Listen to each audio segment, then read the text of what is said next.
প্রিয় দর্শক, দেখতে পাচ্ছেন লক্ষ লক্ষ ছাত্র জনতার ভিড়।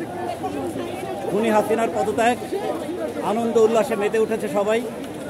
সবাই যাচ্ছে গণভবন মুখে দখল নিতে, রাষ্ট্রীয় দখল নিতে যাচ্ছে ছাত্র জনতা সহ সকল মানুষ, যারা দীর্ঘ 17 বছর নাবির নিঃশ্বাস ফেলে এই সময়টি পার করেছে।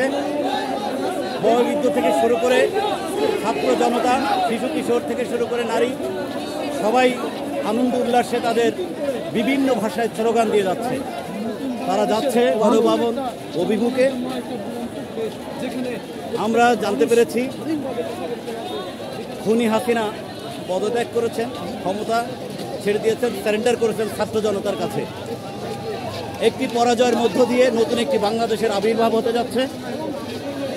এই অর্জনের একমাত্র প্রেরিত বাংলাদেশের ছাত্র সমাজ, সেই সাথে অভিভাবক, শিক্ষক, সকল পর্যায়ের মানুষের সম্পৃক্ততা, সমর্থন ছিল।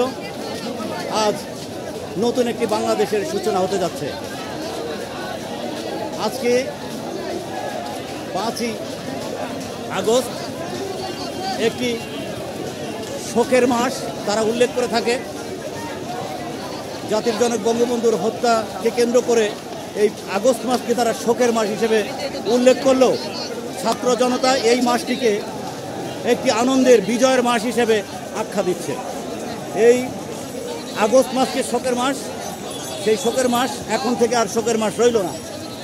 এই শোকের মাস বিজয়ের মাস হিসেবে পরিচিত লাভ করেছে। আজ 5ই আগস্ট বিশ্ব স্মরণীয় হয়ে থাকবে। আমাদের ইন্টারনেট এবং প্রযুক্তিগত অনেকভাবে আমাদের নিষিদ্ধ করেছিল, আমাদেরকে বাধাবিঘ্নিত করেছে।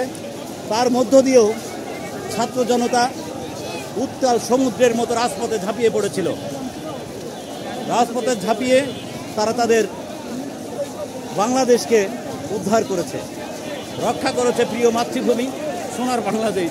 আমার সোনার ছেলেরা তাদের অর্জন একটি নারকীয় হত্যাযজ্ঞের মধ্য দিয়ে এই বাংলাদেশকে পুনরায় মুক্তি করলেন। আমরা চাই নতুনভাবে এই দেশটি গড়ে উঠুক। কোনো স্বৈরতন্ত্র যেন এই বাংলাদেশে আর চালু না হয়, কোনোভাবেই যেন কোনো আমলাতন্ত্র এই দেশের প্রভাব বিস্তার করতে না পারে, এবং কোনো দুর্নীতি, অপশক্তি, অপশাসন যেন এই বাংলাদেশের জমিনে আর কেউ বিস্তার লাভ করতে না পারে। আমাদের সবার একই দাবি, মুক্তি চাই। এই স্বৈরতন্ত্র সরকারের কাছ থেকে মুক্তি চাই। আল্লাহ তাআলা আমাদেরকে মুক্তি করেছে ছাত্র জনতার মাধ্যমে। আসসালামু আলাইকুম।